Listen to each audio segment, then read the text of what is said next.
Bem, meus amigos, nós estamos iniciando mais uma reunião na noite de hoje.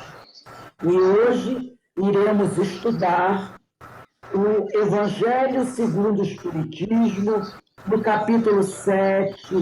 Bem-aventurados os pobres de espíritos. E o nosso estudo será do item 12. Nós estamos recebendo hoje, para fazer a nossa palestra, a nossa irmã Carmen Matos, do Centro Espírita Bezerra de Menezes. Então, Carmen, obrigado por atender o nosso convite e traga-nos o seu conhecimento, os seus estudos, para fortalecer a todos nós. Seja bem-vindo e, mais uma vez, obrigada. Eu que agradeço imensamente, vamos agradecer esses espíritos amigos que estão conosco, os nossos mentores, os mentores das nossas casas espíritas físicas.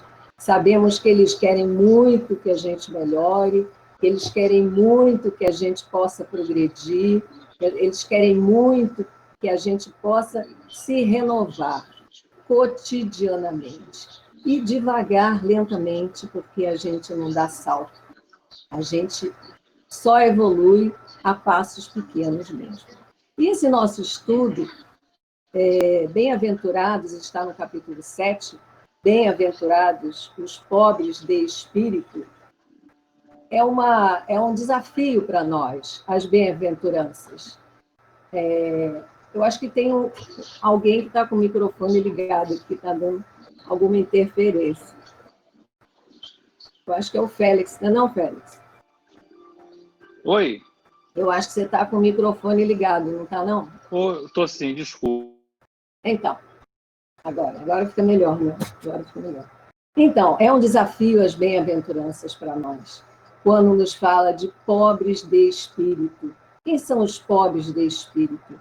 As bem-aventuranças fala dos mansos, fala dos sofredores, fala daqueles que são perseguidos, e como a gente pode entender que são bem-aventurados, são venturosos, porque eles, todos esses que são os bem-aventurados, nós vamos chegar a Deus dessa forma, sendo humildes, né? Sendo generosos, sendo bondosos. E no dicionário, a humildade está como conceito, ela nos diz que é uma virtude que consiste em conhecer as suas próprias limitações e fraquezas. O quanto que a gente conhece, como esse estudo fala do orgulho e do egoísmo, como a gente conhece as nossas limitações, como a gente conhece o quanto somos orgulhosos ainda, o quanto somos egoístas ainda, e o quanto que a gente está chegando pertinho dessa humildade, que está bem longe. Porque a gente tem visto aí, à torta e à direita, quem você acha que está falando, quem é você. Isso, às vezes, somos nós. Isso reflete a nossa visão desse mundo material, em nos acharmos sempre acima dos outros. Então, a humildade consiste em a gente se conhecer. Olha, o sábio da antiguidade nos disse: conhece-te a ti mesmo. A gente só consegue evoluir se a gente nos conhecer. E nos conhecer é saber o quanto nós estamos sendo orgulhosos e o quanto nós ainda não conseguimos ser humildes. E o orgulho é um conceito que nós usamos de maneira equivocada, né? Quantas vezes nós dizemos assim: nossa, eu tenho orgulho do meu filho porque ele passou no vestibular, porque ele conquistou o cargo na empresa que ele trabalha, como eu sou orgulhosa sobre isso. E esse orgulho, no dicionário, ele nos fala que é uma outra coisa. Quando a gente está muito satisfeito, a gente não está orgulhoso, a gente está alegre, a gente está feliz de que aqueles que conseguiram as coisas boas. E o orgulho fala que é um sentimento de satisfação com os seus próprios feitos. e está relacionado à soberba. O orgulho está relacionado à soberba. A não ser que eu ache que meu filho que passou no vestibular, ele é melhor do que o outro. Ele merece mais, ele merece mais louros, ele merece mais elogios. E assim a gente não está tendo essa satisfação, né? Então a gente usa errado esse termo de orgulho. A gente precisa corrigir isso. E nesse capítulo 7, no item 11 e 12, que ele fala do orgulho e da humildade, são dois espíritos, Lacordaire e o bispo Adolfo Eu estou tentando discutir de Argel. E eles começam, o Lacordaire, ele traz uma reflexão importante para nós, quando ele diz assim, ele começa, aos pobres espíritos que habitaram outrora a terra. Pobres são eles, os espíritos que já habitaram a terra há muito tempo, já passaram pelas experiências e nos trazem esse fortalecimento. Aí ele continua. Conferiu Deus a missão de vos esclarecer. Então, Deus, o que ele faz? Olha, você já tem o conhecimento, você já tem a experiência, agora chegou a sua vez. Não é assim que a gente entende? Aqueles que sabem mais nos puxam, né, para melhorar, e nós, que já sabemos alguma coisa, também puxamos aqueles que estão na retaguarda. E Deus faz isso, e ele continua. Bendito seja ele, Deus, pela graça que nos concede a de podermos auxiliar o vosso aperfeiçoamento. Então, repara, eles estão à disposição para nos ajudar, né? Que o Espírito Santo, e aí ele pede iluminação, Espírito Santo, me ilumine e ajude a tornar compreensível a minha palavra. Como a gente entende essa questão da compreensão, aí a gente se volta na questão da didática, da questão da clareza, né, da nossa palavra, quando a gente quando a gente vai ajudar alguém, de que forma que a gente está usando a palavra? Ela está adequada à pessoa? Ela tá chegando na pessoa? Se a gente vai falar de uma pessoa simples no sentido material, que tem pouco conhecimento, então a gente tem que adequar a nossa fala. É isso que ele está falando aqui, né? Tornar compreensível a minha palavra, outorgando-me o favor de pô-la ao alcance de todos. Olha só o nosso compromisso quando nós já entendemos um pouco da doutrina, esses espíritos tão benevolentes, as obras de Kardec, André Luiz, enfim, toda essa gama de conhecimentos que a gente já consegue absorver alguma coisa, o que a gente está fazendo com ela? Qual é o nosso compromisso? Né? De estar, assim como como esses espíritos que agradecem a oportunidade de nos ajudar, nós temos que fazer a nossa parte também. E não precisa ser numa casa espírita, por exemplo, é no nosso dia a dia, é na nossa atitude, como falou nossa amiga Denise, né? Que a palavra convence, mas o exemplo arrasta. Nem sempre você precisa dizer alguma coisa, às vezes a sua atitude, o seu compromisso, né? A sua firmeza de caráter, ele nos traz o exemplo que ele convence muito mais do que a palavra. E aí,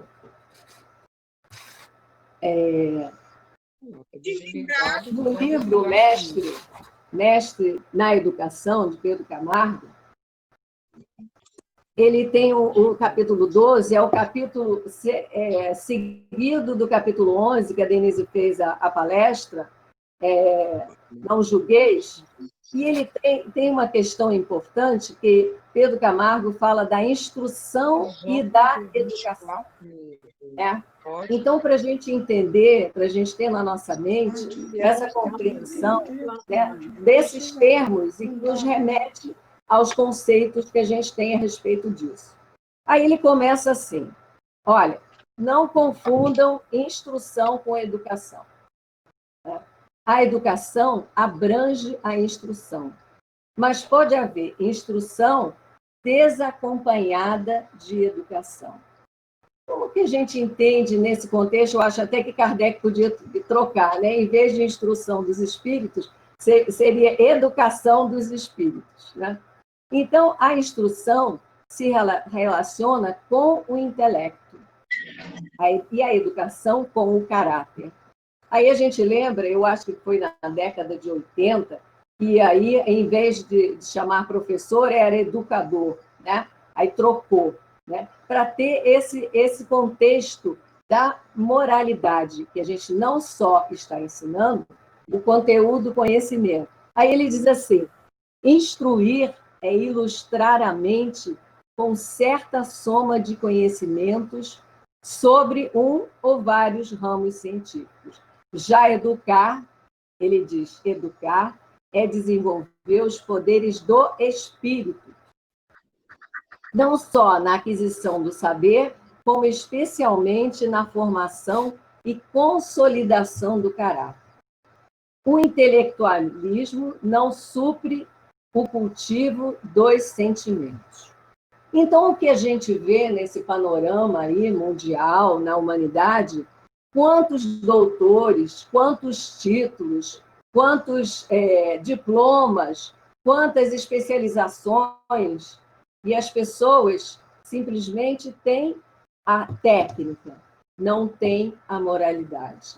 Então, quando ele traz essa lucidez para a gente, Pedro Camargo, a gente tem a certeza do que é necessário para a nossa vida, do que é necessário para o nosso cotidiano, com as nossas famílias, com os nossos filhos, com os nossos netos, a questão da educação. E na palestra da Denise, Pedro Camargo, ele falou uma coisa interessante, que ele diz assim: a sociedade viverá sempre às voltas com os delinquentes, enquanto não cumprir o dever que lhe assiste de educá-los. Então, a gente repara isso, a importância da educação, da questão da moralidade. E Pedro Camargo continua: razão e coração devem marchar unidos na obra do aperfeiçoamento do espírito, pois em tal importa o senso da vida. Descurar a aprendizagem da virtude, deixando-se levar pelos deslumbramentos da inteligência, é erro de funestas consequências. Tem um exemplo que eu acho que vocês, de repente, vocês se lembram, de um morador de rua que achou um saco cheio de dinheiro. Esse morador de rua assistiu a um assalto a um restaurante onde ele morava ali perto, debaixo de um viaduto. Bom, o que aconteceu? Ele viu aquela movimentação grande, os assaltantes, e o restaurante tinha o alarme. E, de repente, o alarme toca alto. E aí os assaltantes sabiam que a polícia ia chegar logo. Aí o que faz? Aí eles fogem. Quando eles fugiram, na atrapalhação, na confusão, eles deixaram cair o saco de dinheiro. O que faz o morador de rua? Ele vê a situação, ele espera a polícia chegar. Olha, morador de rua. Espera a polícia chegar, e quando a polícia chega, ele entrega o saco cheio de dinheiro.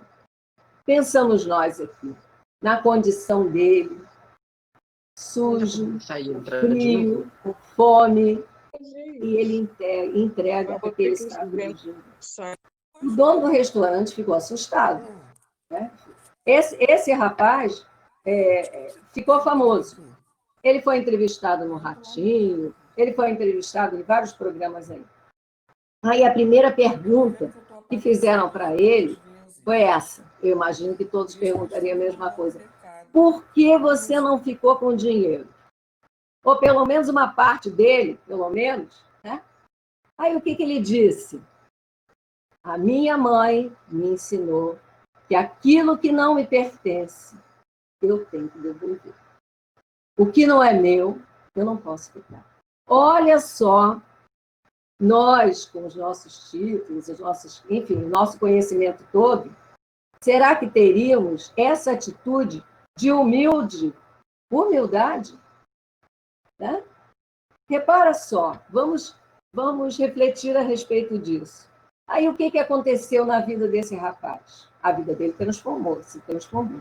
O dono do restaurante ficou tão impressionado com a atitude dele e chamou ele e a esposa também vivia debaixo da ponte, do viaduto.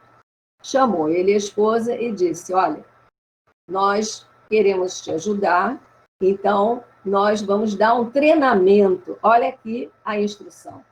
Vamos dar um treinamento para que vocês possam trabalhar aqui no restaurante.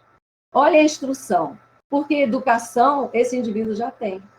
Apesar da condição dele, sem estudo, sem conhecimento, vamos dizer, acadêmico nenhum, mas tem a moralidade, tem o caráter. O que é o caráter? É a gente saber o que é certo e o que é errado. Né? Quantas vezes nós vemos situações no nosso dia a dia em relação a caráter?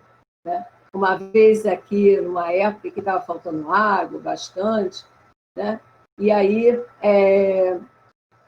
a síndica nos convidou nós tínhamos a caixa d'água, que poderia suprir naqueles dias que íamos ficar sem água, mas aí ela colocou, olha, gente, não precisa encher balde, não lavem roupa, enfim, todas aquelas recomendações. Né?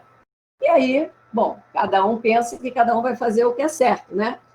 Aí, quando eu vejo a minha vizinha, sem querer, abre a porta para atender uma pessoa, a cozinha dela cheia de balde.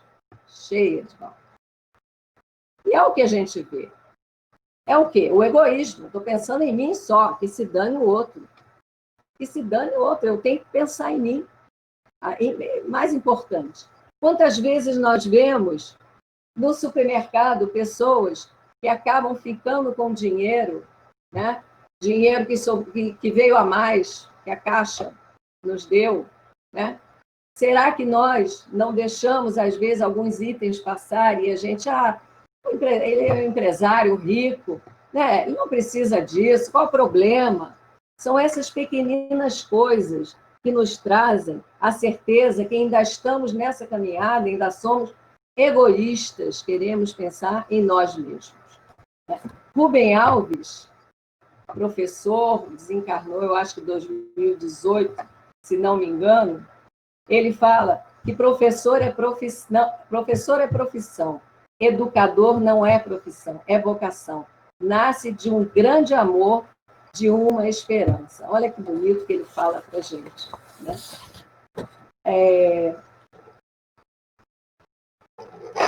No livro da Esperança, de Chico Xavier, Psicografia de Emmanuel, tem um texto que fala da supercultura. E ele se refere exatamente a esse exagero do egoísmo e do orgulho. E ele diz assim, alfabetizar é instruir sempre.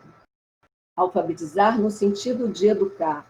E aí eu penso, né, lá na nossa casa, nós temos um trabalho que é a alfabetização de adultos, que a gente recebe as pessoas analfabetas e a gente os ajuda, o beabá, enfim, aquelas questões para aprender a ler.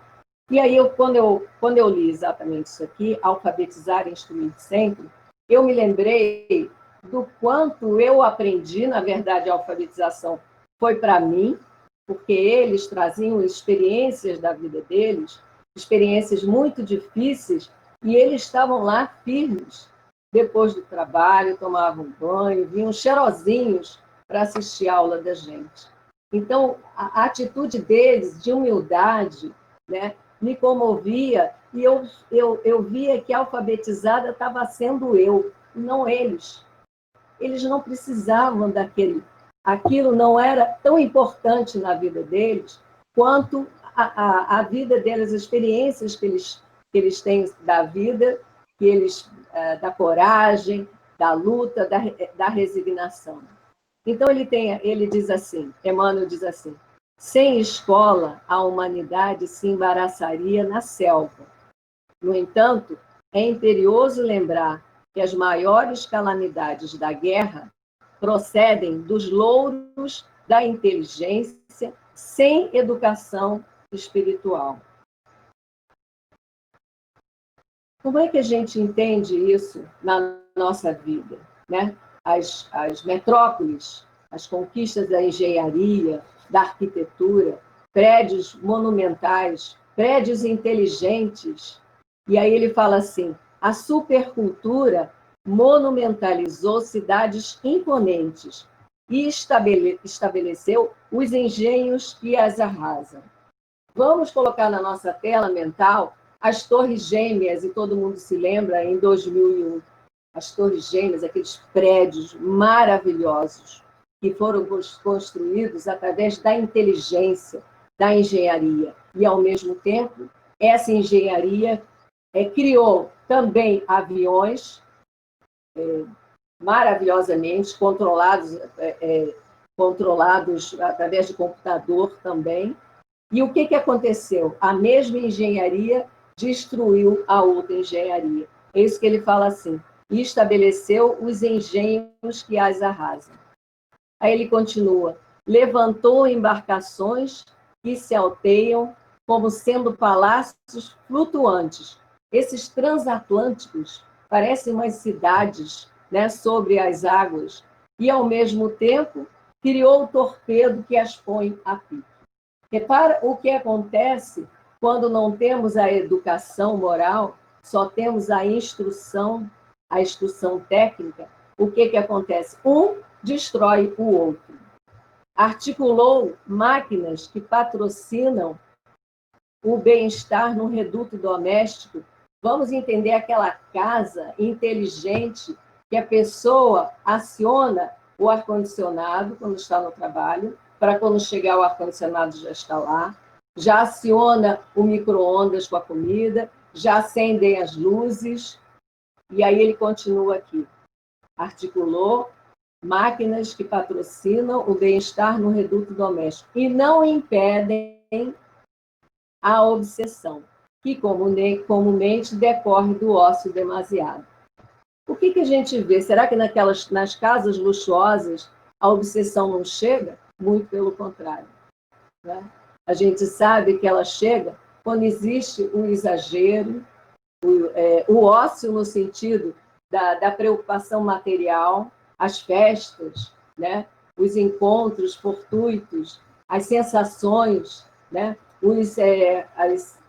As drogas ilícitas e as lícitas também. Aí ele continua aqui. Organizou hospitais eficientes.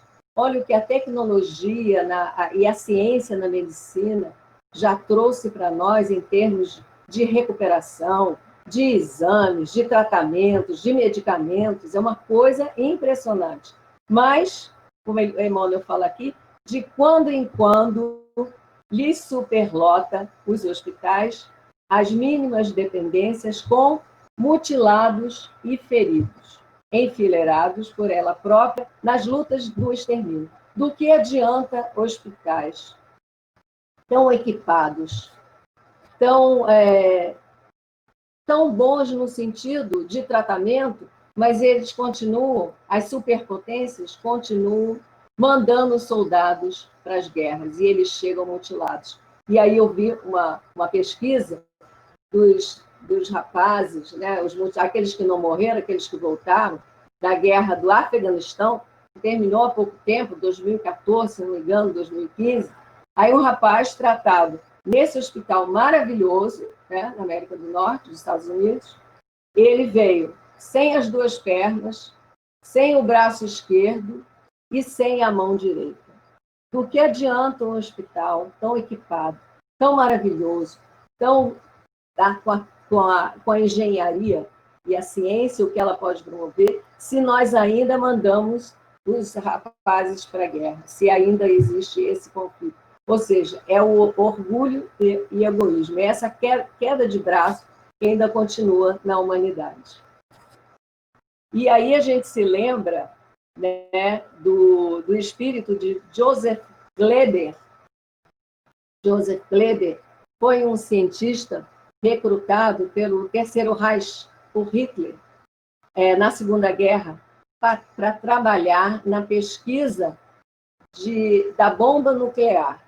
Como ele não sabia essa pesquisa, aonde que ela ia parar, ele era o chefe da equipe, ele era o físico mais importante, né, da equipe.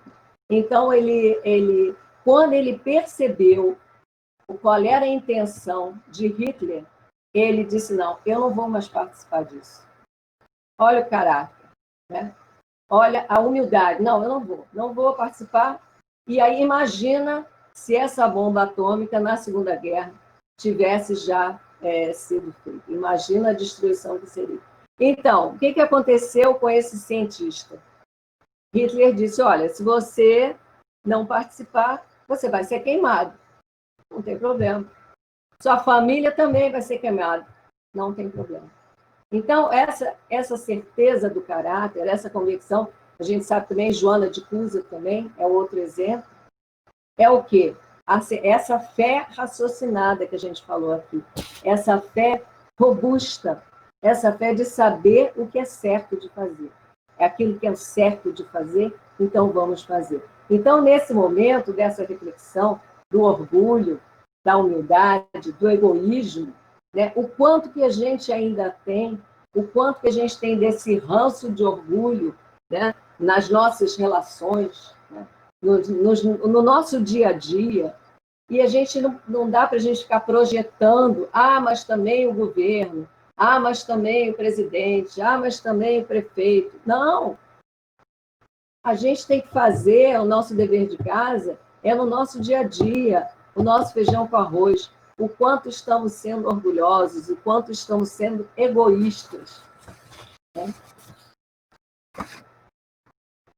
E no Evangelho, segundo o Espiritismo, no item 12, que é o item do bispo, ele fala assim, generaliza-se o mal-estar. A quem culpar? Senão a vós que incessantemente procurais esmagar-vos uns aos outros. Não podeis ser felizes, sem mútua benevolência. Mas como pode a benevolência coexistir com o orgulho? O orgulho eis a fonte de todos os males. E nós sabemos disso, né? No Livro dos Espíritos, né? Na questão 785, ele diz assim, Kardec pergunta, qual o maior obstáculo ao progresso? E eles falam, o orgulho e o egoísmo. Refiro-me ao progresso moral, é aquilo que a gente falou da educação. Porquanto o intelectual se efetua sempre. Ou seja, teremos hospitais maravilhosos, transatlânticos, aviões. A intelectualidade continua avançando. Só que a gente não está, como fala Pedro Camargo, unindo o coração com a instrução. Então, é isso que nos falta. Vamos lá.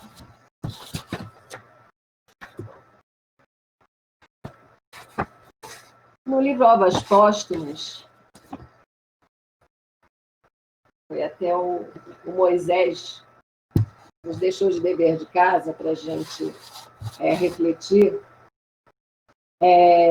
Ele tem um capítulo que fala o egoísmo e o orgulho, suas causas, seus efeitos e os meios de destruí-lo. Então, ele vai nos dar a receita para a gente conseguir expurgar de nós mesmos esses males, ele fala que são câncer, né, na nossa vida.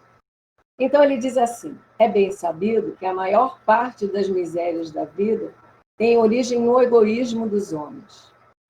Desde que cada um pensa em si antes de pensar nos outros, e cogita, antes de tudo, de satisfazer aos seus desejos. Cada um, naturalmente, cuida de proporcionar a si mesmo essa satisfação, a todo custo, e sacrifica sem escrúpulo os interesses alheios. Assim, nas mais insignificativas coisas, como nas maiores. Olha só o que ele fala. Nas insignificantes coisas, como nas maiores. E aí a gente se coloca numa situação, o que eu já tenho, o que eu já faço, né? Pensando no meu próprio, na minha própria satisfação. Eu tinha uma amiga, que ela até desencarnou, e nós trabalhávamos no centro juntas, e assim estudava como nós aqui, né? Estudamos, nos aprofundamos, né? E teve um momento que ela abriu o seu coração para mim e que ela estava muito preocupada com o filho, porque o filho tinha tido um relacionamento com uma moça, e foi aqueles encontros, né? E aí, o fruto desse encontro foi a netinha dela. Bom, mas ela não se conformava porque não tinha que ter engravidado, não tinha que ter tido a criança, aquelas coisas espírita e estudante. Bom, resultado. Então, ela estava com o advogado e o filho tratando de burlar a lei para que ele não aparecesse, enfim, nos cadastros com um trabalho, o CPF dele com um trabalho, para que ele não precisasse dar a pensão da criança. Olha só a situação. Eu fiquei assim, meu Deus, eu não acredito que eu estou ouvindo isso. E ela incentivando o filho, e o filho achando ótimo, né? Porque ele não queria saber da criança mesmo. Mas olha só, são as pequenas coisas que acaba a gente fazendo, que a gente só olha no grande, naquele que desvia, naquele que rouba, mas a gente não vê no nosso dia a dia, das nossas questões. E ela dizia, não, mas ela não tinha que ter tido esse filho, ela não tinha, mas espera aí, o filho é fruto de uma relação. O filho não nasceu do nada, né? Ele se relacionou com ela e teve a criança, sua neta. Cabe a você, que é espírita, cuidar disso, incentivar o seu filho a fazer aquilo que ele tem que fazer, que é pagar a pensão. E se a gente olhar nas nossas questões do dia a dia, o quanto que a gente ainda quer que a gente receba, que a gente tenha os benefícios. O quanto que nós, na hora de votar, nós vemos o candidato que ele não vai mexer em nada que eu tenho. Ah, não, aquele vai mexer na aposentadoria, vai tirar mais alguma coisa. Não, aquele eu não vou votar. Mas a gente não vê o planejamento do indivíduo, de repente, ele tem uma forma de gerir, né, de uma forma equilitária, de uma forma melhor, a gestão do seu governo. Mas aí se mexer comigo, ah, não, esse benefício não. Não, pelo amor de Deus, não, esse não. Ah, esse candidato não serve. Não quero nem saber o que ele vai fazer. Eu já não vou votar nele porque ele vai mexer com as minhas coisas, né? E quanto que a gente está ligado a essa materialidade? O quanto que a gente ainda pensa nas nossas questões, né? Naquilo que eu possa perder, o quanto nós nos vemos como espíritos e não como carne, né? O quanto nós vimos agora no nosso estudo, o quanto nós temos a certeza de que vamos morrer e reencarnar. Nós estamos aqui numa grande experiência para nos aperfeiçoar. É essa moralidade, é essa educação que a gente precisa ter a certeza. E aí Kardec continua. O egoísmo, por sua vez, se origina do orgulho. A exaltação da personalidade leva o homem a considerar-se acima dos outros, julgando-se com direitos superiores, e melindra-se com o que quer que, a seu ver, constitua ofensa dos seus direitos. Ah, não, esse deputado, esse vereador, não, pelo amor de Deus, não.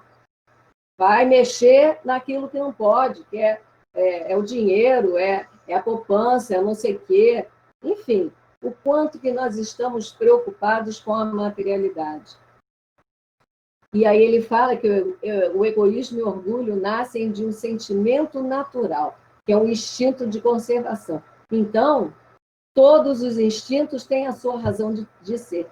Deus não ia fazer uma coisa errada, né? Ele não criou o mal, é o exagero, a exageração, que o torna pernicioso.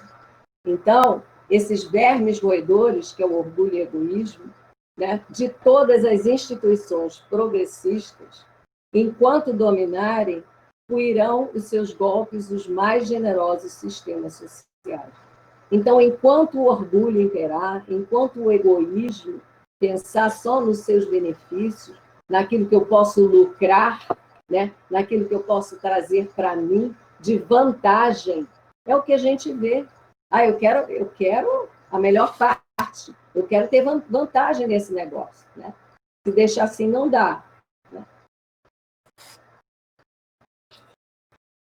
Aí ele continua aqui. Dessas causas, e aí ele nos dá a causa principal do orgulho e egoísmo. Reside, evidentemente, na ideia falsa que o homem faz da sua natureza, do seu passado e do seu futuro. É o que o Espiritismo nos dá essa certeza, apesar de nos dar essa certeza, o quanto que a gente ainda age como egoístas e como orgulhosos. Então, por não saber de onde vem, ele se crê mais do que é. E não sabendo para onde vai, concentra na vida terrena todo o seu pensar. Então, ele acumula, ele desvia, ele rouba, ele faz tudo que possa aproveitar nessa vida. Identifique-se o homem com a sua vida futura e completamente mudará a sua maneira de ver. Como a do indivíduo que apenas por poucas horas haja de permanecer numa habitação má e que sabe que ao sair terá outra magnífica para o resto dos seus dias. Então, essa crença, né, que está vinculada ao orgulho de não saber o amanhã, eu vou aproveitar, como a gente vê, jovens, a gente foi jovem, né, um dia, e quanto a gente ouve, não, hoje eu vou beber todas, eu vou farrear até cair. Olha a nossa inferioridade, a nossa ingenuidade como espíritos que somos, né? Ou como a gente vê aí a meninada aí farreando a beça, bebendo a beça, até mais do que deveria. Né? É isso que ele fala aqui. Para que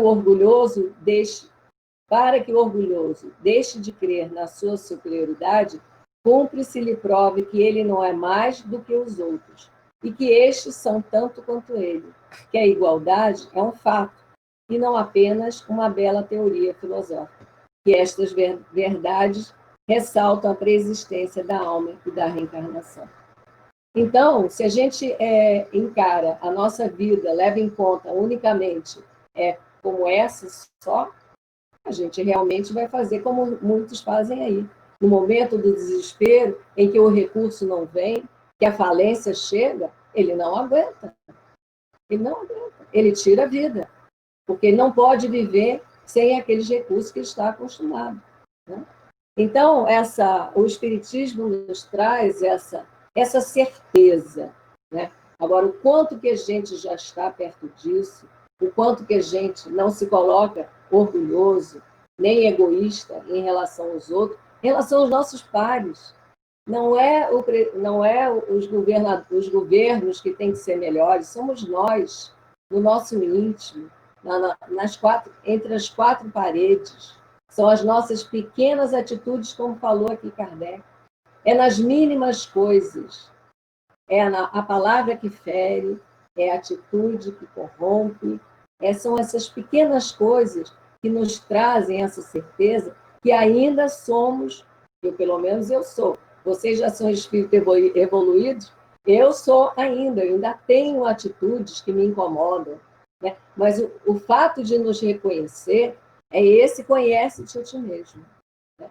E no Livro dos Espíritos também tem uma questão que diz como é que a gente consegue melhorar mais ou menos assim, consegue melhorar essas nossas questões, como é que eu venço esses vícios, vamos dizer assim, com o mínimo esforço. Não é com esforço grande, é com o mínimo esforço. É com a prática de fazer todo dia. A neurociência nos fala também da questão daquilo que a gente quer saber, que a gente quer aprender, que a gente quer praticar, é através do exercício, da prática, da constância, né? do nosso investimento, da nossa vontade, como falam os espíritos. O que nos falta é a vontade. E aí eu não sei se já acabou o tempo. Acabou o tempo?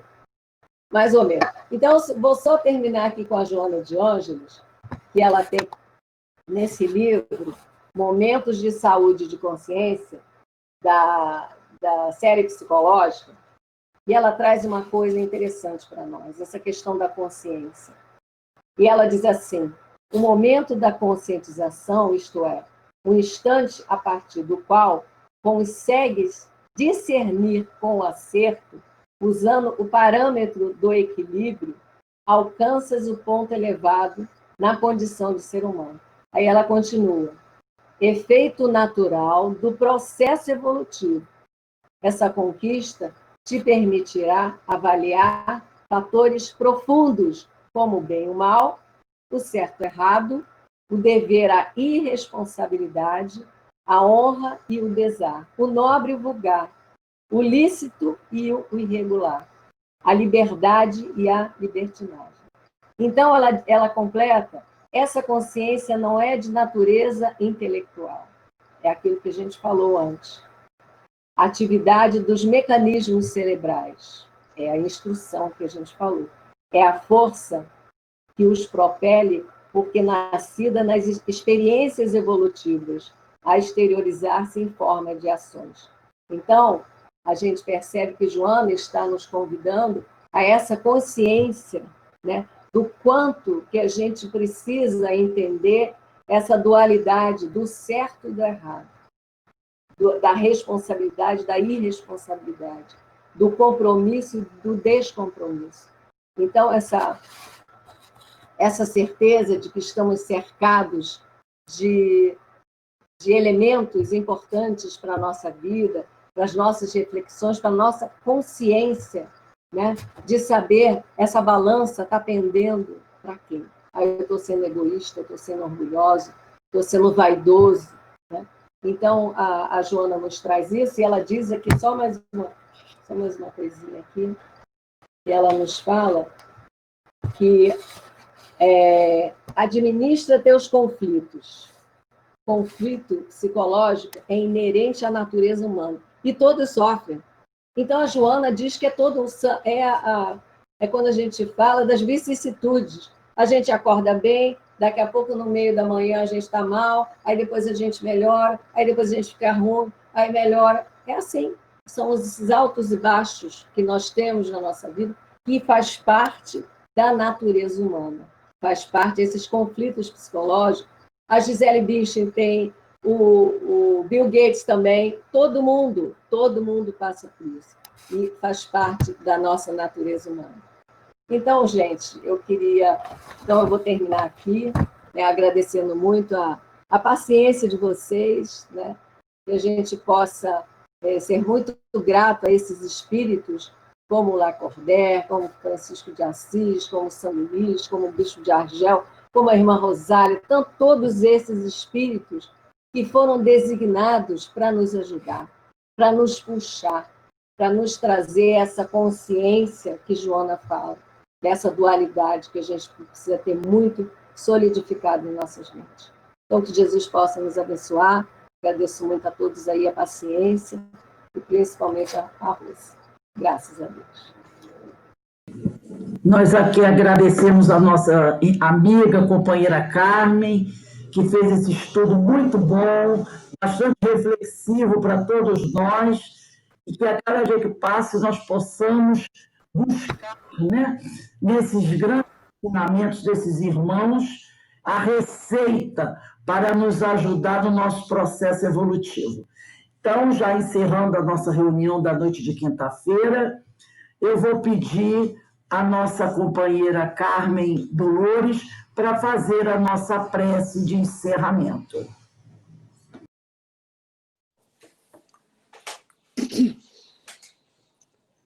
Pai de amor e bondade, Jesus, querido irmão e amigo, espiritualidade amiga, sempre ao nosso lado, que nós só temos a agradecer pelos ensinamentos que nos foram transmitidos na noite de hoje.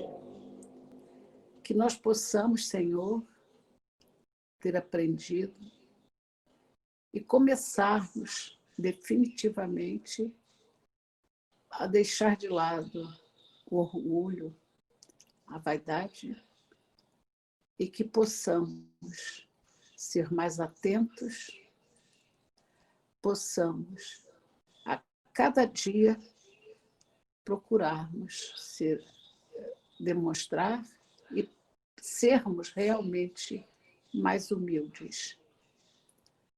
Obrigada, Senhor, pela oportunidade e que a sua paz e a sua luz nos envolva sempre. Que assim seja.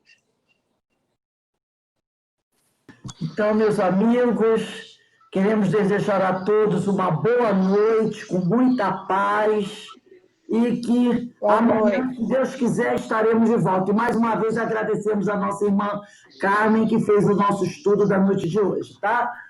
A Marisa está aí, um beijão para você. Boa noite, Carmen, obrigado. Boa noite. Parabéns. Ana Constantino. Boa noite a todos. Marcos. Obrigada. Boa noite. Boa noite. Um abraço. E todos os companheiros que participaram conosco do nosso estudo. Tchau, gente. Fiquem com Deus, que o Senhor nos abençoe.